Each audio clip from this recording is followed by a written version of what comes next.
အာဇာနည်တွေကိုကြောက်လို့တမိုင်းဖြောက်ဖို့အတွက်ကြိုးစားခဲ့ကြတယ်အာဇာနည်တွေကမပြောက်သွားခဲ့သလိုအာနာရှင်တွေတာလင်ရှင်လျက်အခါခါတည်ခဲ့ကြရတယ်မိဘပြည်သူပေါင်းတို့ခင်ဗျာမင်္ဂလာပါຫນွေဦးတော်လန်ရေးရဲ့နောက်ဆုံးရမြေပြင်သတင်းတွေ PDF တော်လန်ရေးတပ်ဖွဲ့ဝင်တွေနဲ့တိုင်းရင်းသားပေါင်းစုံတော်လန်ရေးအဖွဲ့တွေရဲ့ထူးခြားဖြစ်စဉ်တွေကိုတိုက်ရိုက်တင်ဆက်ပေးမယ်ကျွန်တော်တို့ပြည်သူအတန်ဝိုင်းတော်သားများကနေရိုသေလေးစားစွာနှုတ်ခွန်းဆက်သလိုက်ပါတယ်ဗျာဒီနေ့မှာတော့ဘလို့ထူးခြားတဲ့သတင်းချက်လက်တွေရှိမလဲဆိုတာဆက်လက်ရှုစားပေးပါအောင်ဗျာ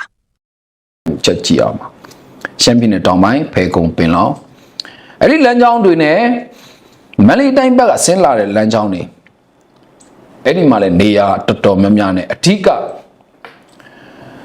ဗျူဟာကျတဲ့နေရာတွေကိုလည်းကျွန်တော်တို့ကာကွယ်ရေးတပ်ဖွဲ့ဝင်တွေထိန်းချုပ်ထားပါတယ်အနောက်ဘက် line ကိုချက်ကြည့်အောင်ပါဘိုးယူမကိစ္စဆက်အရန်ကိုနာမည်ကြီးတဲ့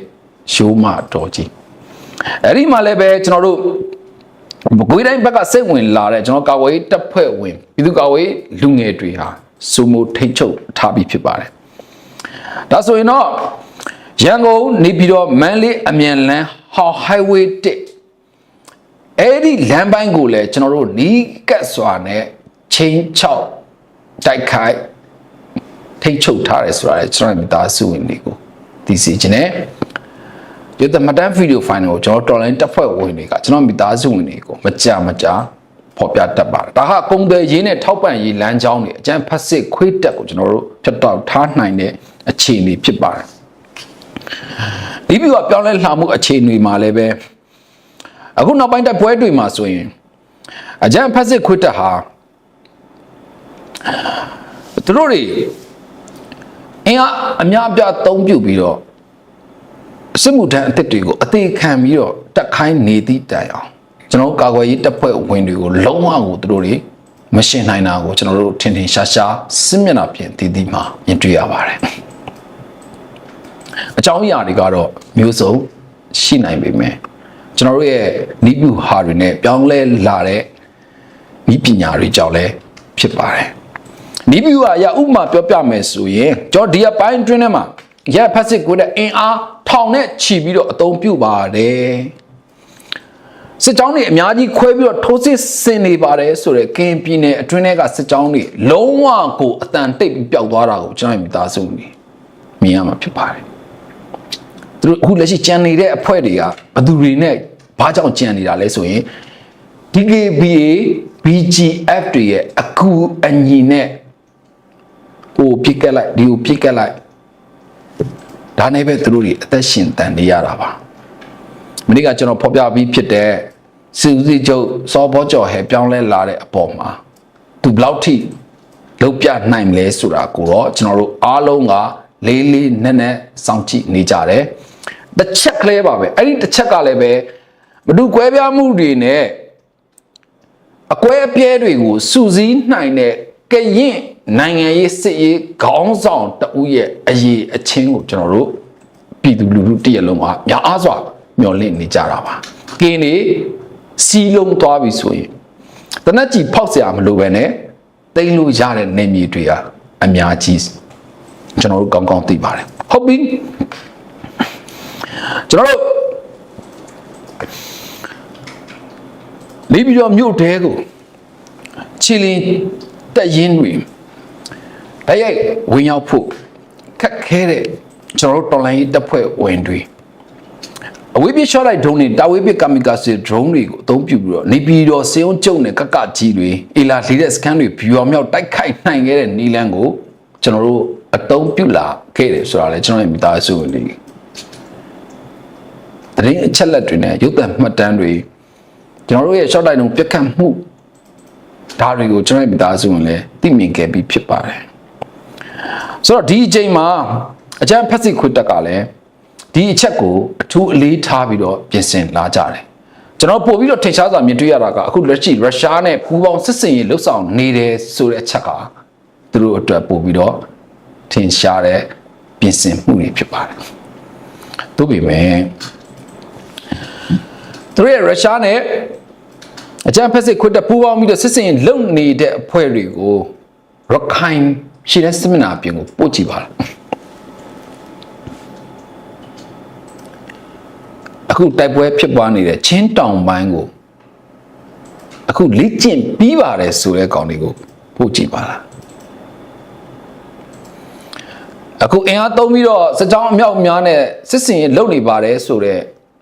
ကရင်နယ်မြေအတွင်းကတပ်မဟာ9ကိုလွှတ်ကြည့်ပါလားသူတို့ဘာဖြစ်သွားမယ်ထင်တယ်ကျွန်တော်မသားဆိုဘူးလေအခုရုပ်သံမတန်းဗီဒီယိုဖိုင်တွေနဲ့နေ့စဉ်သူရဲ့စေးလေ့ကျင့်မှုတွေကိုခန်းခန်းနာနာထက်ထဲဝါကြီးနဲ့သူတို့ရဲ့ဒါသတင်းမီဒီယာတွေမှာသူတို့ရဲ့ social platform တွေမှာဘောမ lobby တွေမှာပါအကုန်လုံးကိုပြသပြီးတော့ဗျာစေးလေ့ကျင့်နေတဲ့အခြေအနေတွေကိုဘာကြောင့်သူတို့တွေထုတ်ပြကြရတာလဲ要上来ပြီတော့我照三年的话阿萨尼高高级别的任务多来多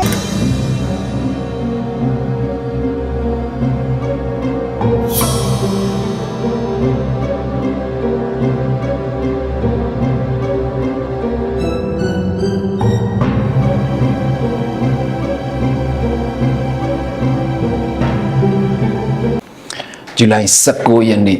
ဒီနေ့ဟာမေတော်ဆန်းစွတ်ကြီးပန်းလုံးဝမပန်းတဲ့နေ့ဖြစ်ပါတယ်ဒီနေ့ကျွန်တော်သတင်းပြောနေတဲ့ဇူလိုင်19ဒီအချိန်ထိကိစ္စဆက်ကအသက်သွေးချွေးပြီးခဲ့ကြတဲ့ဗိုလ်ချုပ်အောင်ဆန်းတဲ့ကွာအာဇာနည်သူရဲကောင်းရဲဘော်ရဲဘက်အလုံးကိုကျွန်တော်တို့အောက်မေ့သတိရလျက်လေးလေးနက်နက်ဥညွတ်ကတော့ပြုပါတယ်ကျွန်တော်နိုင်ငံလွတ်လပ်ရေးရဖို့အတွက်ကြိုးစားခဲ့တဲ့အချိန်ကာလမှသည်အခုအချမ်းဖက်စစ်ခွေးလက်အောက်ကနေပြီးတော့ထပ်မံပြီးတော့လွတ်မြောက်ဖို့အတွက်ကြိုးစားနေခဲ့ကြတဲ့ကျွန်တော်တို့လူငယ်လူကြီးကျွန်တော်တော်လှန်သောမိဘပြည်သူအပေါင်းတို့ကျွန်တော်တို့လူငယ်တွေဟာဗိုလ်ချုပ်အောင်ဆန်းတဲ့တကွာကြာဆုံးခဲ့ပြီးတော့အာဇာနည်သူရဲကောင်းများနဲ့အတူဒီနိုင်ငံ Federal Democracy အတွက်သူတို့ရဲ့အသက်သွေးချွေးတွေကိုပေးဆက်ပြီးတော့သူတို့ရဲ့အယိုးတွေခင်းပြီးတော့ဖောက်လှမ်းနေကြတာဖြစ်ပါတယ်။လွယ်ကူတဲ့လန်ကီတစ်ခုမဟုတ်ဘူးခက်ခဲတဲ့လန်ကီဆိုတာကျွန်တော်တို့သိရှိထားပါတယ်။ဘလို့အခက်ခဲမျိုးပဲရှိနေပါစေကျွန်တော်တို့ပေးဆက်တိုက်ပွဲဝင်ဖို့လဲဆုံးဖြတ်ထားခဲ့ကြတဲ့လူငယ်တွေပါလူငယ်တွေသာလျှင်အကြံဖက်စစ်ခွေးအာနာရှင်အုပ်စုကိုအမြင့်ဖြတ်ချေမုံကြရမယ်သူတွေဖြစ်ပါတယ်တမိုင်းပေးတဲ့တာဝန်ကိုဘာလာစာဘာအခွင့်အရေးဘာဂျာရုဘာတစ်ခုမှမမောမှုရှိပဲနဲ့အခမဲ့တာဝန်ထမ်းဆောင်နေကြတဲ့လူငယ်တွေအခုဆိုရင်လမ်းများအားလုံးနေပြည်တော်တို့ off-road တို့နေပြည်တော်ဒီလမ်းတွေကိုရောက်ဖို့အတွက်ဒီစစ်စင်ရေးကိုဥတည်နိုင်ဖို့အတွက်ကျွန်တော်တို့9နှစ်ကြော်ကြာကျွန်တော်တို့အသက်သွေးချွေးတွေပြီးပြီးတော့တိုက်ပွဲဝင်ခဲ့ကြတယ်ဒီလမ်းဟာကျွန်တော်တို့လူငယ်တွေရဲ့အယိုးတွေနဲ့ခင်းထားတဲ့လမ်းတစ်ခုဖြစ်ပါတယ်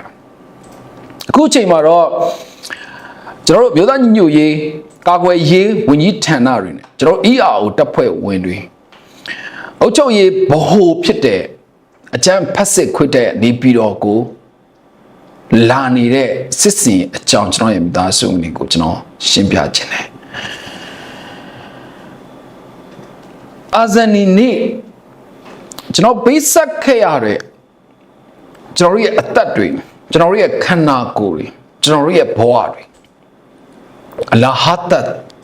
ကျွန်တော်တို့စလောအနစ်နာခံနေကြတာမဟုတ်ပါကျွန်တော်အမြဲတမ်းပြောနေကြတဲ့အတိုင်းပဲကျွန်တော်တို့လူငယ်တွေဒီအချိန်ဒီခေတ်မှာကျွန်တော်တို့အာဏာယူခွေးအုပ်စုကိုအမြင့်ဖြတ်ချီမုံ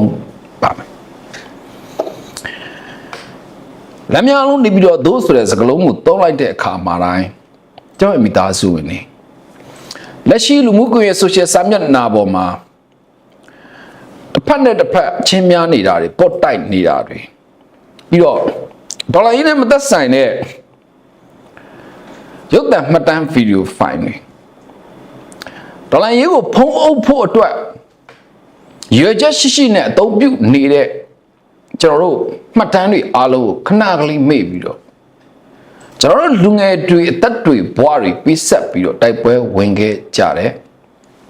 ကိစ္စစကအသက်ပေးခဲ့ကြတယ်ကျွန်တော်တို့အာဇာနည်သူရဲကောင်းတွေအတွက်ကျွန်တော်တို့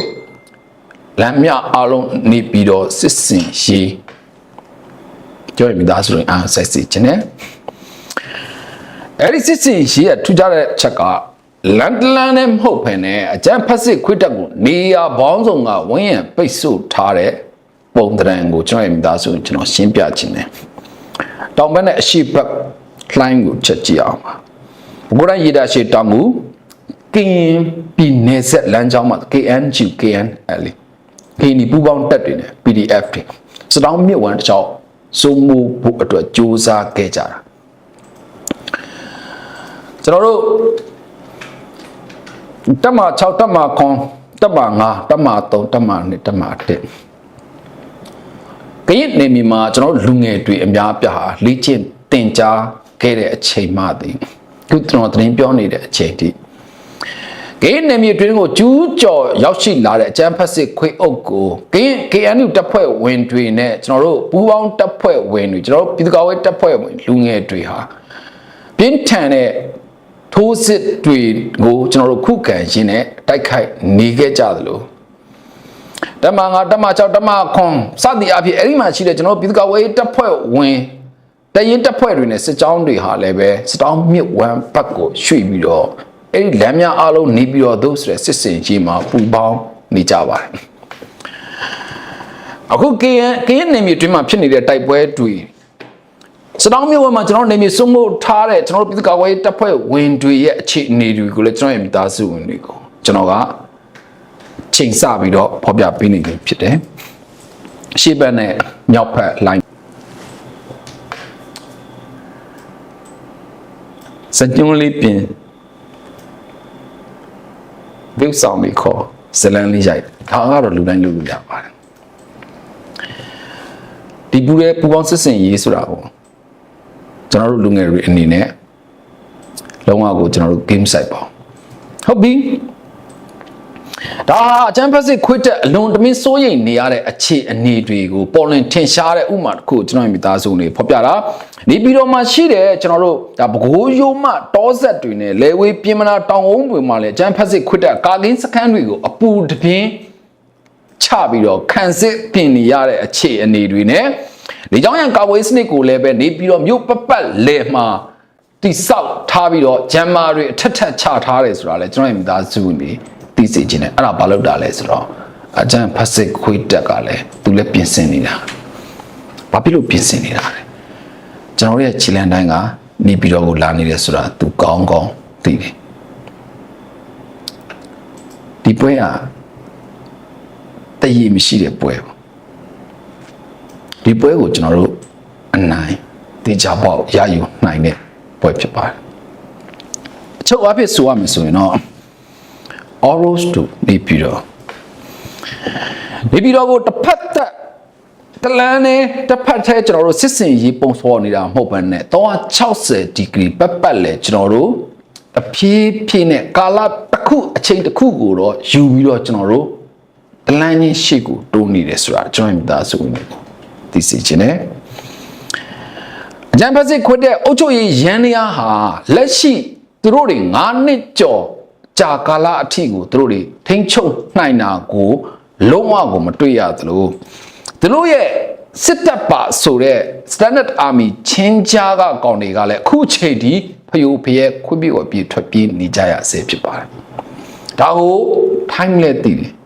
ဘင်္ဂလားဒေ့ရှ်လည်းသိတယ်မြန်မာနိုင်ငံနဲ့ထိစပ်နေတဲ့အိန္ဒိယနိုင်ငံတွေအကုန်သိတယ်ဘာကြောင့်လဲမဟာလာခွေးတက်ကတပ်ဖွဲ့ဝင်တိုင်းနေဆက်ဖြတ်ကျော်ပြီးတော့ခွေးပြေးဝက်ပြေးထွက်မပြေးဘူးတဲ့မရှိသလောက်ပါပဲကျွန်တော်တို့အများကြီးမြင်တွေ့ခဲ့ရပြီဖြစ်ပါတယ်ဒီလိုလွတ်ဆောင်ရတဲ့ကြည်ရွယ်ချက်တွေဒီလိုစူးစမ်းနေတဲ့အကြောင်းအရာတွေဟာရေရှည်မဟာဗျူဟာစီမံကိန်းလို့ပြောမယ်ဆိုရင်လည်းပဲကျွန်တော်မိသားစုဝင်တွေလက်ခံပြရမှာပါအဲ့ဒီကာလတစ်ခုကိုအချိန်တစ်ခုကျွန်တော်တို့ ဂျူပြီးတော့တက်လာခဲ့တဲ့အဲ့ဒီလမ်းတောက်လျှောက်မှာကျွန်တော်တို့လူငယ်တွေရဲ့အသက်တွေသွေးချွေးခန္ဓာကိုယ်တွေသူတို့ရဲ့ဘဝတွေနေမျိုးစုံနဲ့ပေးဆက်ခဲ့ကြရတယ်တိုက်ပွဲအတွင်းမှာကြာဆုံးခဲ့တဲ့ရဲဘော်တွေရှိလို့တိုက်ပွဲရဲ့နောက်ွယ်မှာလည်းပေးဆက်ခဲ့ရတဲ့ရဲဘော်တွေရှိတယ်ဒါအပြင်သူရဲ့မိသားစုဝင်တွေပါဖန်ဆီးခံရတဲ့ညှဉ်းပန်းနှိပ်စက်ခံရတဲ့ဒီမျိုးစုံနဲ့တည်ဆုံးခဲ့ရဘဝတွေပြတ်သွားတဲ့မိသားစုဝင်တွေအများကြီးရှိတယ်။နေပေါင်းများစွာစ조사ပြီးတော့တိဆောက်ခဲ့ရတဲ့သူတို့ရဲ့ပိုင်ဆိုင်မှုလေးတွေပုံအောပြီးတော့ယဉ်ဤမြုံနှံခဲ့ကြရတဲ့သူတွေရှိတယ်။ဒါပေမဲ့သူတို့ရဲ့ယဉ်ဤမြုံနှံမှုသူတို့ရဲ့ကြီးမားတဲ့ပိစက်မှုမှာသူတို့မှာဘာလားစာမှမရှိဘူး။ဘာအခွင့်အရေးမှမရှိဘူး။ဘာယာတို့မှမရှိဘူး။ဘာရယူပိုင်ခွင့်မှမရှိဘဲနဲ့ဘာကြောင့်လမ်းများအားလုံးနေပြီးတော့တို့ဆိုတဲ့စစ်စင်ရေးမှာသူတို့တွေပေးဆက်နေကြရတာလဲဆိုတာကိုကျွန်တော်မိသားစုကိုကျွန်တော်ကသိစေချင်တာပါ။ဘာလို့ဆိုကျွန်တော်ရှင်းနေပါတယ်။ကျွန်တော်တို့အတူတူရှိမယ်ကျွန်တော်တို့အတူတူတိုက်ပွဲဝင်မယ်ကျွန်တော်တို့အတူတူအောင်ပွဲခံကြပါစို့လို့ပြောကြတဲ့ဒီနေ့ဗီဒီယိုဆုံးသက်ပါစေ။ကြာဆုံးနေရတဲ့ကျွန်တော်ရဲဘော်ရဲဘက်ငယ်ချင်းတွေခဏအချင်းတီ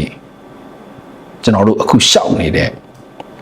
Oros တို့နေပြီးတော့ဆိုတဲ့လမ်းခရီးမှာသူတို့လည်းအတူကျွန်တော်တို့လည်းအတူရှိနေပါကြောင်းပြောကြရင်ဆုံးသက်ပါစေ။လည်း PCB ကပကြောင်းနဲ့ကြောင်းနိုင်ငံတွေမှာရှိမိသားစုတူကြည့်နေတဲ့ပြည်နယ်ကင်းရှင်းပါစေလို့လေးနဲ့စတောင်းရင်းနဲ့ကျွန်တော်ရေပေါ်ရှင်းပြပါဗျာ။